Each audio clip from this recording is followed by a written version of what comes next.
What's up everybody, Matt Moran here for another car review. This is of course the 2022 Hyundai Elantra N. Huge thanks to Hyundai for providing me here with this opportunity to take the Elantra N out both on the street and on the track and an autocross course. And so about the Elantra N, well of course this is the new top dog in the Elantra lineup and a much anticipated vehicle here that's finally out. And so up front there, it's very bold. They say that that black piece is inspired by a racing helmet, and so it definitely allows us to stand out from not only the regular Elantra N line, but also anything else on the road. It's a very bold look, and I think it looks actually very good. You also get standard LED headlights here, and of course you have the red accents here with a larger front lip, and those red accents extend on to the side skirts here and also out to the back. But you have these great looking 19-inch wheels that hide these larger brakes behind them, and coming down to the sides though, I also love how you have the little N badge that's also embossed into the side skirts here. And I also have to add, this performance blue color is so cool. I love that they're continuing this. They got started, with the Veloster N, and now we have it here on the Elantra N. Out back, it's also very exciting. So you have a larger spoiler than the other Elantras, and you also have those very large exhaust tips there, which are also functional. They're not just for show. This thing sounds fantastic. I have to say it's probably the best sounding of all the vehicles in this segment. They nailed the exhaust both on the outside and on the inside here. It just sounds really cool, as you'll see once we hit the road. But overall, I think that it's definitely a bold look, especially in this color. But I think for people that are buying these, that's what you want. And overall, I think it's just a really cool look. Right, for the interior of the Elantra N, well, as you can see, it's a good bit sportier than a regular Elantra. Lots of extra buttons and fun little touches. And one huge standout feature are these new seats. So these are the new N bucket seats here. They first introduced them in the Veloster N. Now we have them here in the Elantra N. It allows you to sit about 10 millimeters lower, and they're also a little bit thinner. So that means that you actually get a little more rear seat leg room, which is a nice little perk of the N version here. And it's also worth noting these seats are the only seats you can get in the Elantra N. There's no softer, more comfortable seat or anything, but they are heated. And my favorite thing about them actually is the fact that you have this little N that illuminates. It's hooked up to the same circuit as the dome light, so anytime your dome light is on, that will be on as well. And it's really cool to have little, touches like that. It's stuff that isn't necessary, but it's those little 110% things that Hyundai's been doing to give you a little bit more surprise and delight in this vehicle. And these seats are also very, a little bit on the firm side, but they grip you in really, really well. I actually lived with these seats in a Veloster N for a week, so you can hear more in-depth thoughts on it in that video. But these are really cool seats. The steering wheel here is of course unique for the N's as well, and so it has a really great 9-3 grip, nice little 10 and 2 notches, and just an assortment of buttons here on the front of it. But the unique buttons here for the N are, you'll see the N button on the left and on the right. One takes you into Custom 1, the other one takes you into the Custom 2 modes, so you can set up all kinds of different driving modes exactly how you want them. Also here in the manual version, this red button is the rev matching button, so you can turn rev matching on and off. If you have the DCT equipped vehicle, then that will be your N Grin shift button, and that gives you an overboost function, which is only on the DCT versions, and you get an extra 10 horsepower for 20 seconds. The shifter here in the manual N's, though, by the way, is really nice, has a great feel to it. Feels just as wonderful as the Veloster N manual that I reviewed a couple of years back. It just feels really, really nice. The gauges, of course, are also unique here for the N, especially whenever you go into the N mode. Whenever you're in the normal mode, it looks pretty, much like any other Elantra as far as the digital gauges. But in that N mode, you have the TAC front and center, nice and big, and those little auxiliary gauges there, the cool little readouts, the G meter, things like that. You can customize some of that as well. You also have a ton of customization here in the center screen, which is, the same as any other Elantra, but then again, you have those unique N menus, and so you can see every single readout you would ever want to see. It'll even chart out your turbo boost pressure, torque, anything you want in there. It's so cool. This is what enthusiasts want, is all these toys and stuff to play with, I think. And that's also where you go in to set up your custom and driving mode, so you can custom tailor the exhaust, the interior sound, and whether you want it to pipe in any kind of sound or not. It has all the different settings there you can see, and so you can set it up to be exactly how you want it to be. And so it's great that you have all of that. Now aside from that, there isn't really any other options here. There are no options with the Elantra N's. It's only the choice of color and transmission. That's it. So you do get a Bose stereo as standard here. That is something that is a nice little inclusion as well. And the last little thing to note about the interior is that on manual transmission cars, there is no moonroof. Dual clutch automatic cars do get a moonroof. There's, again, no option for that. It's just they all get it if you get the dual clutch. Manual is no moonroof. They say that that's just, they thought that manual buyers would want the slightly lower center of gravity and the simpler, nature of that. But they said that, in the future, there could be a potential manual moonroof combo if there's a lot of people that voice demand for that. The last little thing is that the rear seats don't fold flat anymore because you actually have that rear cross brace there, which is very cool to give you some extra stiffness. But otherwise, the interior is the same as any other Elantra, outside of those unique things that I mentioned. So if you're curious to hear more details on the Elantra interior, my wife and I did a full in-depth interior review on an Elantra, so I'll link that above. You can go watch that, hear all the details on Elantra interior. But yeah, I think it's, good amount of space for this segment and everything, and it's a really nice interior. But let's start up and go for a drive. The ends here have this unique Hyundai key with the N logo in it, and just a few buttons there on the back. Nice small key though. I really appreciate just how small it is. And so yeah, it is keyless access, keyless entry, and push button start though. So here in the manual, you put in the clutch, hit the engine start button, and it roars to life.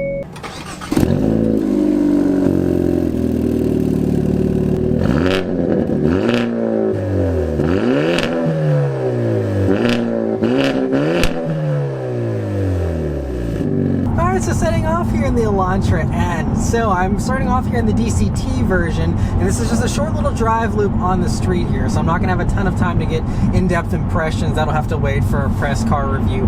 But the first thing here that I'm noticing is you are sitting a little bit lower than even a regular Elantra. So thanks to these seats, you're about 10 millimeters lower here, and it just gives you a very just hunkered down feel on the road here. And that combined with, this road's a little rougher, which might have a little more road noise here, but you get a lot of feel. I'm feeling lots of vibration, and it's just a very involving and very raw experience, which is actually really cool. You have lots of feeling through the steering, and I'll get more into all the improvements they made here to the Elantra N to make it a very special car. But just cruising around here, just a normal drive mode. The 8-speed wet DCT transmission is really smooth and seamless, just like it would be in something like a Santa Cruz or something like that. Very daily drivable, of course, very livable. They designed these vehicles to be, a track weapon, but also to be a great daily driver. And so it does that very well here, and has nice smooth shifts and all that whenever you want it to. Now you can go up and put on the N power shift function, and that will bang into gear more if you want that. And of course you have the paddle shifters here, which you can play around with as well. But the amount of adjustability and customization you get here with N models is really second to none, I think. There's so many different modes, so many different things that you can change on this car to make it feel exactly the way you want. We have adaptive dampers, which you can have as soft or as stiff as you want. And they even said that even though the N mode is really stiff, and a lot of journalists complain about that, they say customers loved that stiff N mode and they want that firmness, and so they're leaving it, even though a lot of journalists complain about it. They're like, we don't care, consumers love it, and so they're going to keep that in. But of course you have that adjustability. If you don't want a stiff ride, you can have it soften up there as well. All right, but we have some windy corners here. Let's try out this handling here. Wow, man, this thing, just the first corner there, and it already is blowing me away. We're in the N mode now here, so you hear some crackles and pops from those exhausts. I'm trying out the manual mode here a little bit, was forced into manual mode. Wow, it is really impressive with the power here. We'll do a full throttle acceleration from a stop with launch control here in a minute, hopefully. But wow, this thing really, it pulls so well. So you have so much stuff going on behind the scenes here. You have an N corner carving differential. It's an electronic limit slip differential, and that really helps you to have, just the car pull you through a corner, and it's very, very impressive. They actually say they play up the torque steer. This manages torque steer better than the Veloster. They did improve it, but they say they don't want to try and hide torque steer. They actually want to kind of work with it and kind of enhance it, because that's kind of part of the front wheel drive experience that they say is really good. Now they want it to be efficient and smart, but it's not sloppy, but it does have that. It doesn't try and hide that torque steer. But man, and this thing really plants you in the back of your seat here too, with the amount of power you have to work with. But wow, this thing It sounds so good too with this active exhaust, which is again in its N mode. You can customize that to have different modes there. But man, this thing is impressive. I love the crackles and pops though. I don't know why other competing vehicles can't figure this out, that people want those crackles and pops. They want this drama and this excitement, and this is something you don't get with a lot of the other competing vehicles. Not able to do a launch control, but let's just do an acceleration here from a stop. Wheels turned.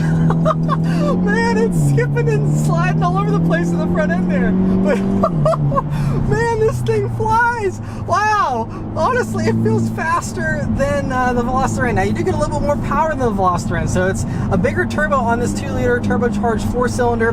It now does 276 horsepower, 289 pound-feet of torque. And then there's also this NGS button that you can hit, and that will give you an overboost function for 20 seconds that bumps horsepower by another 10 horsepower and puts everything into its most aggressive settings. And so that's you know, a nice little feature there too if you want even more power, although 10 horsepower is not something you're probably going to feel very much, but it just adds more of that fun and, you know, the excitement. And that's what, you know, Hyundai's N division, they even said in their presentation that they're not worried about lap times. It's just about the fun of it, and I love that.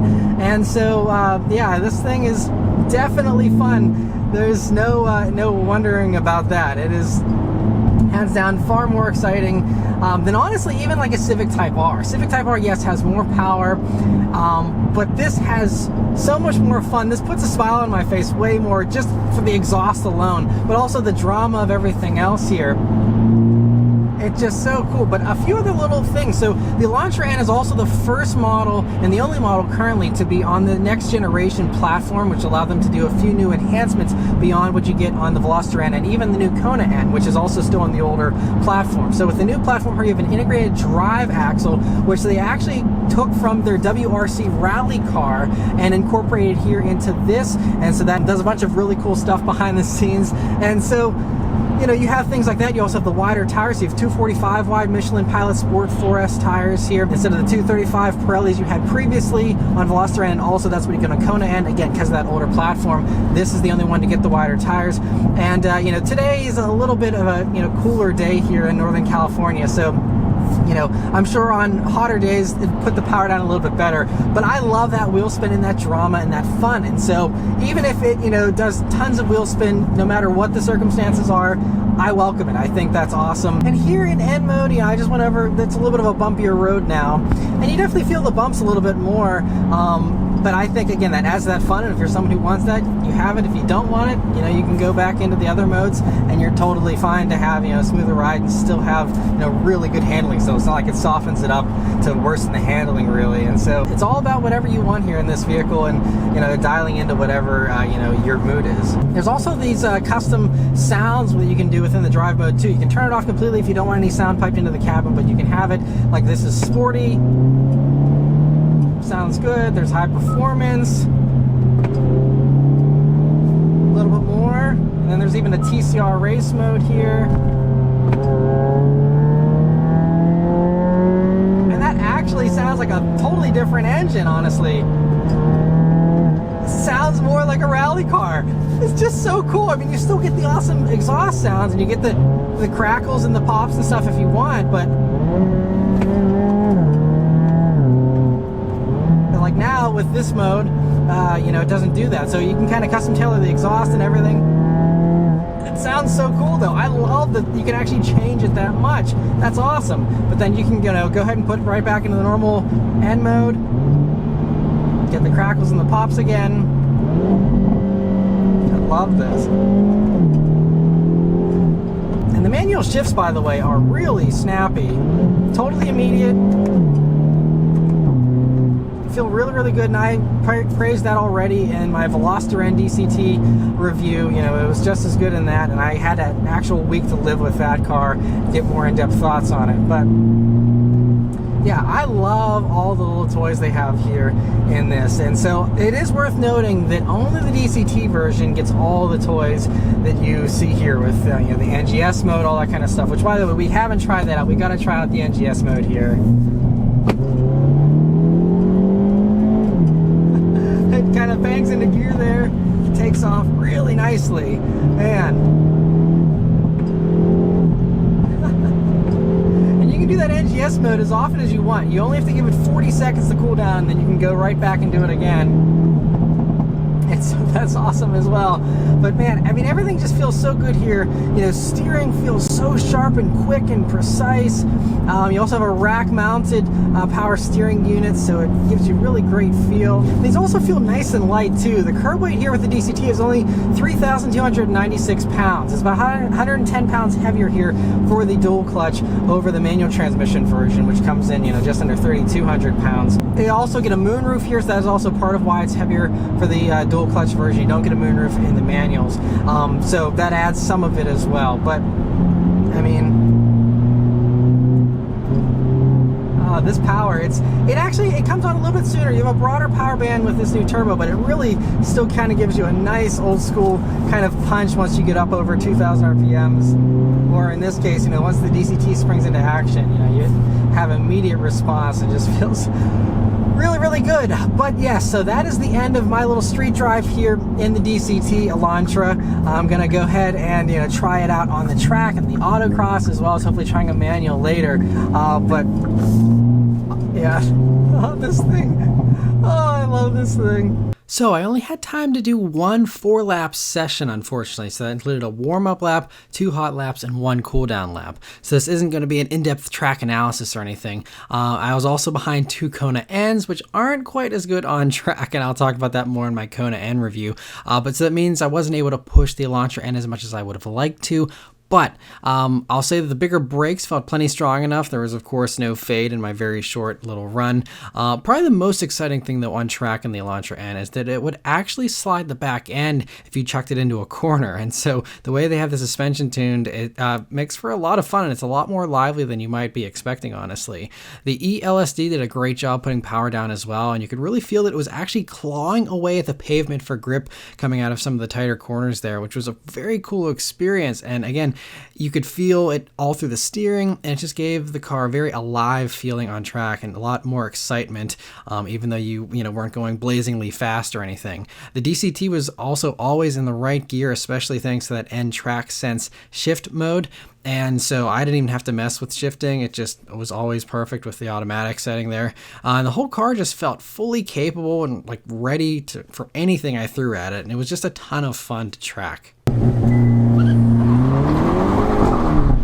Out on the autocross course, the lightweight of the Elantra N really shines, and combined with the sharp steering that isn't too heavy, it feels very tossable and eager, and I was really able to change direction very easily, and it was just really good. The strong brakes and the Pilot Sport 4S tires also helped once again to give it a very confident and capable feeling.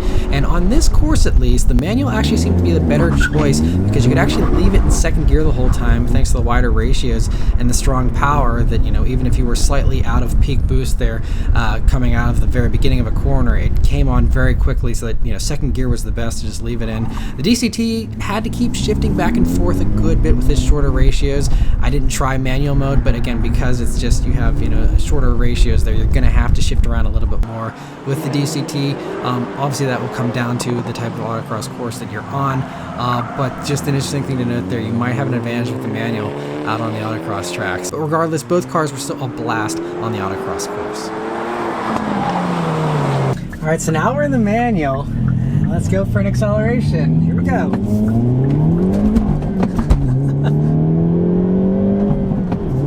Oh, great of the crackles and pops once again.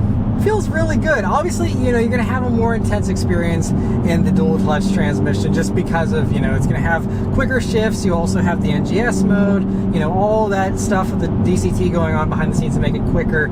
There wasn't a 0 to 60 time quoted for the manual, but I believe that it's, going to be probably around 5.5, maybe a little bit less, depending on your launch, considering, it's again 5 seconds flat for the DCT Elantra N. And so, yes, you don't get any other toys, like I said, the NGS mode or anything like that, but you do still get launch control and all the other adjustability here for the manual transmission version as well. And one great thing is you do also have the rev matching here in the manual. So, even if you're not a pro at rev matching your downshifts, you just do it automatically here, and it's really, really good. Oh, it sounds so awesome though still. Even with the manual, you still get the crackles and pops. even, you know, on the upshifts and the downshifts. So a lot of other vehicles in the manual, you kind of lose that. Here with this, you still get the same great, you know, sound with all those, you know, exhaust features, and feels really good. I don't have a lot of time here to play around with the manual, so I can't give you any more in-depth thoughts on it.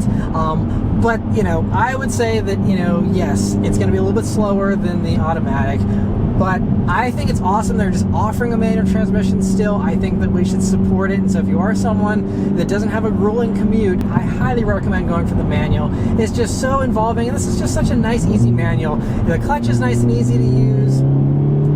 You know, there's really actually no rev hang that I'm noticing here, and that is something that, you know, with the N-Line version of the Elantra, I wasn't in love with that manual because it was so hard to rev match. It was so hard to, it just felt like I had a really heavy flywheel, so, you know, it was just not a great experience, but I still, even with that, would be like, go for the manual just to support it. But this is an actual, like, really good manual with the rev matching, and just, again, making it so easy to, you know, not have any kind of rev hang or anything like that in this. This is definitely would be my pick, but the DCT is awesome as well. You can't go wrong with either one. Anyone who buys an Elantra N is making a good purchase regardless of what transmission you're going for. Another acceleration. That ELSD grabbing for all the grip it can. Oh yeah, this thing is a blast. Yeah, this shifter is also very easy to use. You know, nice and precise gates, so, you know, you never really missing a shift or anything like that either. It's really easy, and just, it's a really well done manual, I think, honestly. But yeah, that's about all my thoughts here on the Elantra N. What a fantastic car. This thing is hands down my favorite sport compact, and it's going to be tough to beat. I don't know if, you know, even the new, you know, Type R or anything like that's going to beat it, because I already know those cars are not going to have a loud exhaust like this does. They're not going to have all the toys that this does. This is just, and just nails exactly what I think enthusiasts want. And these models are just so fun in all the right ways. They're not just clinical attack weapons for the track. You know, they're fun street vehicles that are also fantastic on the track, but give you all the drama and just play up that fun, and, you know, just quit worrying about the lap times and just go for the fun. I love this mantra that N has here, and the Elantra N will just be one of those vehicles that you can do your daily commute in, but you can also go to the track and have a blast. But either way, you know, every drive in your Elantra N is going to be fun, thanks to, you know, all the features it has here, and just this fantastic powertrain, the way that it's set up. It's all just awesome. 10 out of 10, 100%. Totally recommend getting one for sure. But yeah, so anyway, that's all of my thoughts here on the Elantra N. Let me know your thoughts on it in the comments below. Huge thanks once again to Hyundai for providing me here with the opportunity to review the Elantra N for you guys. And yeah, thank you guys very much for watching. I'll see you on the next one. Take care.